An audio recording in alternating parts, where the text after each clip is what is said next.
2024년 9월 10일 화요일 돈다방 미쓰리 시작하겠습니다. 지난주 금요일 뉴욕 증시가 큰 폭으로 하락하자 대부분의 전문가들이 9월 9일 월요일 코스피 시장이 블랙 먼데이가 될 수 있을지도 모른다라는 공포감을 여러분들께 선물했습니다. 그래서 제가 일요일 방송에서 왜 그렇게 극단적이냐.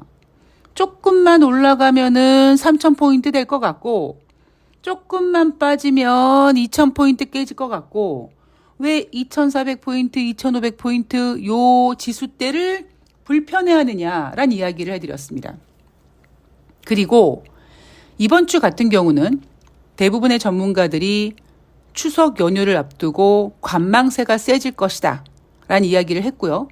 제가 거기에 대한 부연 설명으로 추석 연휴 동안 토요일, 일요일 끼고 5일 동안의 쉬는 기간 동안 혹시 어떤 악재가 튀어나오면 어쩌지 하는 불안감, 불확실성을 좀 피하고 봐야 되겠다라는 그런 심리와 추석 연휴를 앞두고 여전히 나는 잔고가 마이너스지만 그래도 돈을 써야 되니까 그 마이너스 잔고를 그래도 좀 팔아가지고 필요한 곳에 써야겠다. 이런 매도 심리 압박을 받는 거는 당연하다.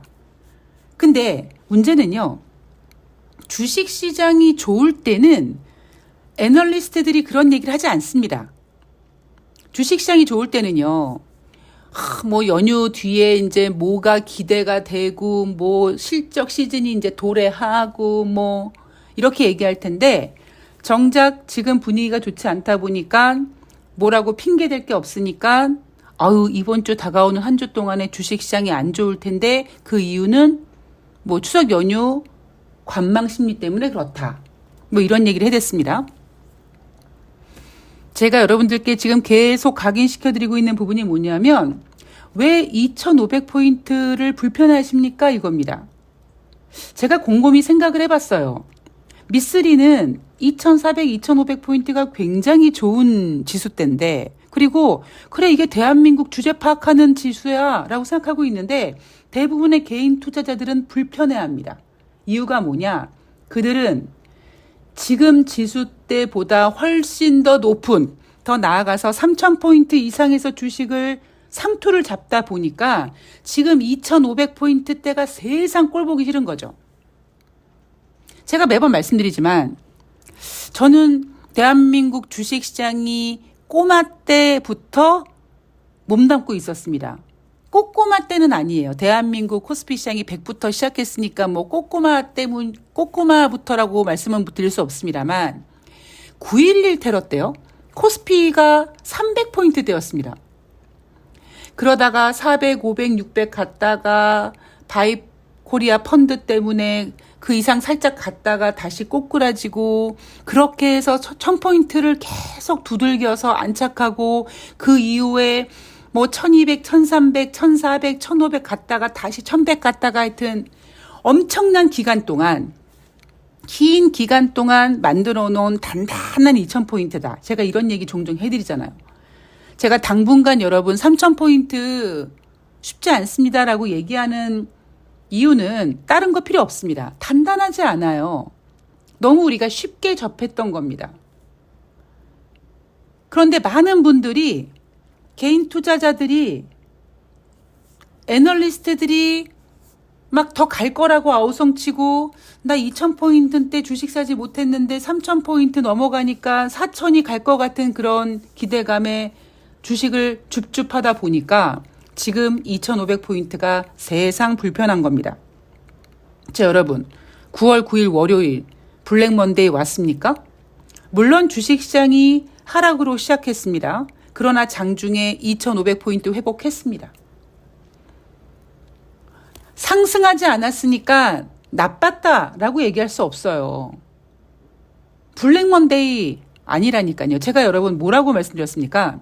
8월 5일 날 코스피가 200포인트 하락했을 때는 미쓰리는 이미 경기 침체라는 걸 알고 있었기 때문에 그러려니 했는데 시장이 너무 놀라서 공포감에 200포인트까지 빠졌지만 지금 빠지는 장은 연준의 기준금리를 25bp가 아니라 50bp를 끌어내기 위한 어떤 몸부림입니다. 그래서 블랙 먼데이까지는 되지 않을 것이다. 그런 개폭락은 오지 않을 것이다. 라는 얘기를 여러분들께 해드렸죠.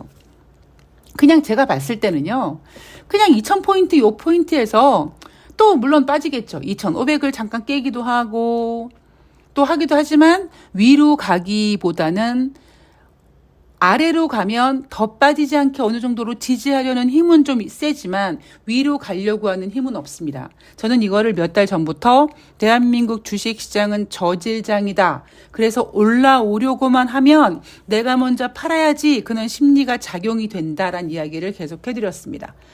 자, 9월 9일 월요일 뉴욕 증시 3대 지수는 상승 마감했습니다. 월요일 대한민국 주식시장이 하락 출발했지만 낙폭을 줄일 수 있었던 이유는 바로 우리나라 주식시장이 진행되는 가운데 장중 나스닥 선물지수가 플러스로 전환됐고 세 자릿수 이상으로 상승했기 때문이에요. 근데 정작 뉴욕 증시가 1%대 상승으로 마감을 했습니다만 대한민국 주식시장은 상승 출발을 하긴 했습니다만 장중에 마이너스를 왔다 갔다 하면서 여전히 불안해하는 모습이죠. 그 이유는 뭐냐면 우리가 원하는 대답을 얻지 못했고 뉴욕 증시에서조차도 9월 9일 월요일 주식시장을 상승이 아니라 반등이라고 표현했기 때문입니다. 다우지수가 1.20% 상승, S&P 500이 1.16% 상승, 나스닥이 1.16% 상승 마감했습니다. 자, 기준금리가 인하되는 것이 확실시되는 만큼 저가 매수에 나선 분위기로 주식시장이 상승했는데 이건 상승이 아니라 반등이야 라고 얘기를 합니다. 자, 경제지표 확인을 해볼게요.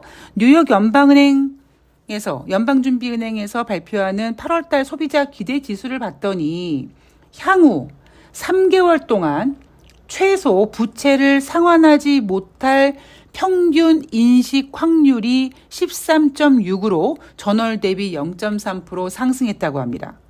3개월 연속 상승 중이고 이 수치는 2020년 4월 이후 최고치라고 하죠.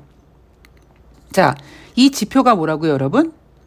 향후 3개월 동안 최소 부채를 상환하지 못할 평균 인식입니다. 인식은 뭐예요, 여러분? 심리잖아요. 이 지표는 2020년 4월 이후 최고치라고 해요. 자, 2020년 4월 달 무슨 일이 있었을까요? 여러분들이 혹시 깜빡하실 수 있으니까. 자, 2019년 연말에 저기 중국 우한에 폐렴이 유행합니다. 그 폐렴은 2020년 1월 달 대한민국으로 넘어와서 사상자를 냅니다. 그리고 그 우한 폐렴이라는 녀석은 코로나라는 이름을 달고 태평양을 건너가서 미국을 셧다운 시켜버립니다. 그때 미국 국민들이 갖는 심리가 어떻겠습니까?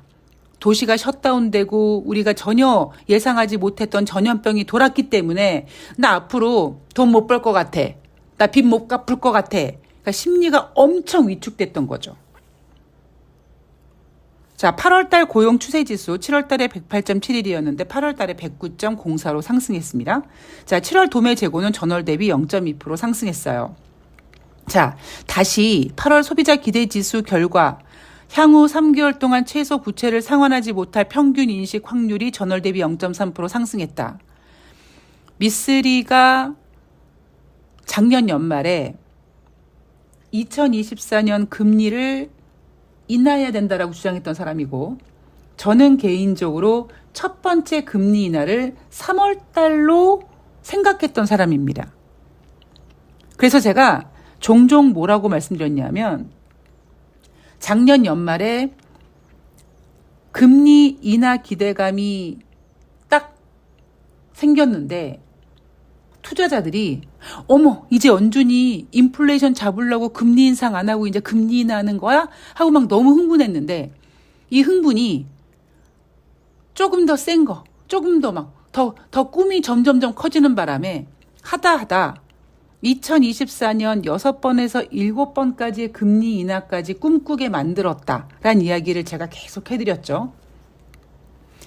그러니까 그런 생각을 했던 투자자들은 가만히 있어봐라. 2024년 6번에서 7번 정도 금리 인하를 하려면 첫 번째 금리 인하를 언제 해야 되나? 3월 달에 해야 되는구나. 라고 해서 3월 달에 기준금리 인하 가능성이 컸었던 거고, 제가 올해 3월 달 금리를 인하해야 된다라고 주장했던 이유는 뭐냐면 21세기 들어와서 가장 높은 지금 대출금리에 힘들어하는 미국 국민들에게 조금 더 선제적 대응으로 빨리 금리를 인하해 주는 게 맞다. 그렇지 않고는 시간이 똑딱똑딱 지나가면서 올해 하반기가 되면 더 힘들어진다라고 주장했기 때문에 그렇게 하려면 선제적 대응으로 3월 달에 금리 인하를 소폭, G50만큼, 25bp만큼 딱 해주면 참 좋을 텐데 아쉽게도 그때만 하더라도 모든 투자자들은 인플레이션에 눈이 멀어서 인플레이션 잡아야 된다.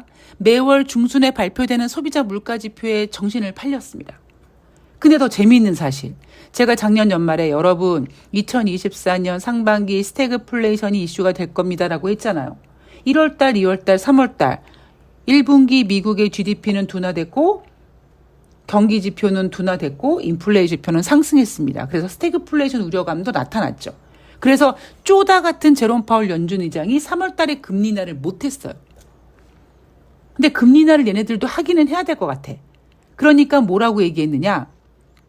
5월 1일 금리를 동결하면서 고용지표가 부진하면 금리를 인하하겠다라고 했고, 그래서 이틀 뒤에 발표된 미국의 고용지표가 둔화되자 투자자들은 와, 제롬 파월 연준 의장이 고용지표가 둔화되면 금리 인하 한다고 했으니까 이제 금리 인하 하겠다라고 부진한 고용지표를 보며 좋아했고, 저는 그거를 미친 주식시장이라고 했습니다. 이제 드디어 지금 와서 이제 사람들이 생각해 봤더니 미국 경제가 둔화되고 있었구나. 고용 지표 둔화됐구나. 그때는 얘네들이 그렇게 표시하지 않았는데 두어 달 지나니까 기존에 발표됐던 비농업자 고용자 지수를 각각 5만 건씩 하향 조정했고, 이번에도 마찬가지로 6월 달, 7월 달 비농업자 고용자 지수를 2만 건씩 각각 더 줄이게 발표했습니다. 그러니까 미국 경제는 지금 상당히 둔화된 거예요. 근데 경기가 둔화됐으니 금리를 인하하자고 하니 또 쪽팔리고 25bp밖에 인하가 안 되면 시장은 불편해합니다. 왜? 작년 연말부터 꿈꿔왔던 금리 인하 기대폭은 올해 6번, 7번인데 고작 9월 달에 25bp 금리 인하 한들 그걸 갖다 누구 코에 붙이겠습니까? 주식시장은 조금 더 강력한 금리 인하를 원하는데 미국 경제는, 미국 정부는 그거를 원하지 않는 거예요. 그거를 뭐라고 얘기한다고요? 만약에 연준이 50bp 금리를 인하하면 어이구 미국이 50bp 금리 인하해야 될 정도로 그렇게 안 좋은 거야? 라고 생각한다고 하지 않았습니까? 그래서 제가 앞에 방송에서 미쳤다 그랬죠. 아니 연병 올해 6번 7번 금리 인하 기대했던 것들이 뭘 갑자기 50bp 금리 인하에 화들짝 놀래고 그러느냐. 제가 계속 지금 주장하고 있지 않습니까? 자, 9월 달 여전히 25bp 인하 확률 71%입니다. 50bp 인하 확률 29%입니다. 아직까지 정신 못 차렸어요.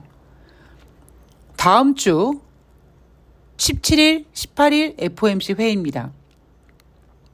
저는 그런 생각을 해봤어요. 그럼 뭐가 필요하냐면 9월달 50bp 금리를 해야 될 만큼 진짜 미국 경제가 안 좋단 말이야 라는 걸 뭔가를 보여줘야 되느냐. 그러려면 뭐가 필요하겠습니까? 주식시장이 급락하는 게 필요하겠죠. 그런데 이번 주에 소비자 물가지표가 발표될 거라고요. 그러면 소비자 물가지표가 예를 들면 반등한다. 그럼 경제지표 부진하고 고용지표 부진한데 인플레이션 지표 다시 상승하는 거야? 막 스태그플레이션이야? 이러진 않을 거라는 거죠. 왜? 이미 경기 둔화가 인플레이션을 많이 둔화시켰기 때문에 그런 상황은 아닐 것 같고, 제가 조심스럽게 지금 생각하고 있는 건 뭐냐면 얘네가 주식시장을 급락시키는, 즉 이번 주에는 뭐 미국의 경기가 개판됐네, 뭐 어쩌죠, 50bp 해야 되는 거 아니에요. 그럴 만한 경제 지표는 없다 보니 그냥 야 25bp 금리 인하 하겠네 라고 쭉 밑밥을 깔아놓고 정작 9월달 FOMC 회의에서 제롬 파월 연준 의장이 짠 하고 50bp를 인하한다면 그러면 정말 주식시장은 서프라이즈가 되겠죠. 물론 그 뒤에 지금 분위기에서 아이고야 50bp 금리를 인하해야 될 정도로 미국 경기가 안 좋은 거 아니야 뭐 이런 공포감이 다시 커질 수 있을지 모르겠습니다만 그래서 여전히 지금까지 주식시장에서는 25bp 인하 확률이 71% 유지되고 있는 거잖아요. 그러니까 그랬을 때 제롬 파월 연준 의장이 50bp 금리를 인하하면서 미국 경제에 고용이 좀 꺾이고 그랬는데 뭐 이런 거죠. 대략 25bp 인하해도 되긴 하지만 조금 선제적 대응을 하기 위해서 50bp 인하한다. 뭐 이렇게 얘기해도 되지 않겠습니까? 그러면 시장에서 어이구 미국 경제가 50bp 인하해야 될 만큼 그렇게 안 좋은 거야 이렇게 생각하진 않겠죠. 그래서 저는 조심스럽게 9월달 FOMC 회의에서 서프라이즈 50bp를 인하하지 않을까라는 생각을 하고 있습니다. 이게 어찌 보면 제 스스로 굉장히 핑크빛 전망이라고 생각을 합니다. 왜? 25bp 금리 인하 하잖아요, 여러분. 주식시장 하락합니다. 50bp 서프라이즈 금리 인하 하잖아요. 물론 잠깐은 올라갈 거예요. 제가 다시 말씀드리지만 만약에 50bp를 인하할 경우 미국 경제가 졸라 안 좋아서 내가 50bp 하는 게 아니에요. 그런 얘기 안 할 거라고요. 25bp만 해도 되는데 약간 선제적 대응을 하기 위해서 그냥 미리 대응하는 거다. 이렇게 얘기할 거라고요. 그래서 9월달 FOMC에서 만약에 50bp를 인하한다면 주식시장은 어머나 깜짝 놀라네. 주식시장은요 항상 알지 못했던 호재, 알지 못했던 악재에 과하게 움직입니다. 8월 5일 경기 침체의 최악의 주식시장이 하락했던 이유는 예상치 못했던 경기 침체 때문에 놀란 거고요. 물론 미쓰리는 놀라지 않았죠. 왜? 저는 이미 알고 있었던 거니까. 그래서 제가 이번에 또 경기 침체 이야기가 나오지만 8월 5일 같은 장은 되지 않을 거라고 말씀드리고 있는 거 아니겠습니까? 자, 이렇게 9월달 50bp 서프라이즈 금리 인하는 주식시장을 약간 흥분시킬 겁니다. 그러나 이 흥분도 오래가지 못하죠. 왜? 제가 앞에서 말씀드렸던 것처럼 약간 금리 인하를 선제적으로 대응해서 잡아줬어야 되는데 너무 숙제를 미루다 보니까 50bp를 인하해서 어느 정도 분위기를 흥분시킬 수는 있을지 모르겠습니다만 뒤로 갈수록 여전히 어떤 경기 침체에 대한 우려는 나올 거고요. 그리고 경기 침체 우려보다 금리 인하를 빨리 못 해준 올해 상반기 그놈의 기대감, 엔비디아 기대감, 금리 인하 기대감, 이놈의 기대감 때문에 부풀려 왔던 주식시장이 그 흥분된 주식시장 안에서 상처 입은 많은 미국 국민들이나 기업들의 어떤 그 너덜너덜해진 주머니가 쉽게 두툼해지지 않을 거라는 겁니다. 그러니까 저는 현재까지 조심스럽게 9월달 제롬 파월 연준 의장이 서프라이즈로 50bp 인하를 할 것이며 미국이 50bp를 인하할 만큼 그렇게 안 좋은 거냐라는 얘기 나오지 않게 기자회견을 통해서 잘 포장을 할 거라고 생각을 합니다. 그래서 시장은 정작 미국 경제가 안 좋아서 50bp를 인하하는 게 아니라 선제적 대응을 하는구나. 우리는 시장은 25bp 할 줄 알았는데 50bp 했네. 까꿍 서프라이즈에서 좋아할 수는 있으나 그 분위기가 오래 가지는 못할 것이다. 라는 것이 제가 지금 보고 있는 시황입니다. 그리고 다시 말씀드리지만 제가 보고 있는 이 시황은 굉장히 긍정적이에요. 왜? 부정적인 건 뭐냐? 그럼 진짜 9월 달에 25bp 금리 인하 하잖아요. 주식시장 진짜 힘들어집니다. 자, 오늘 돈다방 미쓰리는 일단 여기서 마무리하겠습니다. 자, 우리나라 주식시장 여러분 그냥 3,000포인트 이상 주식 매수하신 분들 어쩌겠어요. 여러분들이 그냥 흥분해서 3,000포인트 이상 들어간 걸. 근데 주식은 원투데이 할 거 아니시라면, 여러분들이 버티실 수 있으실 거라면 2,500포인트도 2,500포인트에서도 돈을 벌 수 있구나. 2,500포인트에서도 주식하는 사람들이 있구나. 라는 거를 받아들여 주셨으면 좋겠습니다. 저는 오히려 진짜 냉정하게 말씀드리면 그럴 리는 없겠지만 1,000포인트 아래로 가면 저는 아마 더 매매하기 재밌을걸요. 자, 여러분 주식시장 잘 대응하시고요. 너무 공포에 떠실 필요도 없고 너무 흥분하실 필요도 없습니다. 예. 무능한 전문가들이 여러분들을 흥분시키고 여러분들을 공포에 밀어넣지만 그들은 여러분들에게 도움을 주지 못합니다. 자, 오늘 좋은 하루 되시고요. 저는 내일 9월 11일 9.11 테러가 다시 생각나네요. 자, 9월 11일 수요일 방송에서 화요일 뉴욕 증시 준비해서 찾아뵙도록 하겠습니다. 고맙습니다.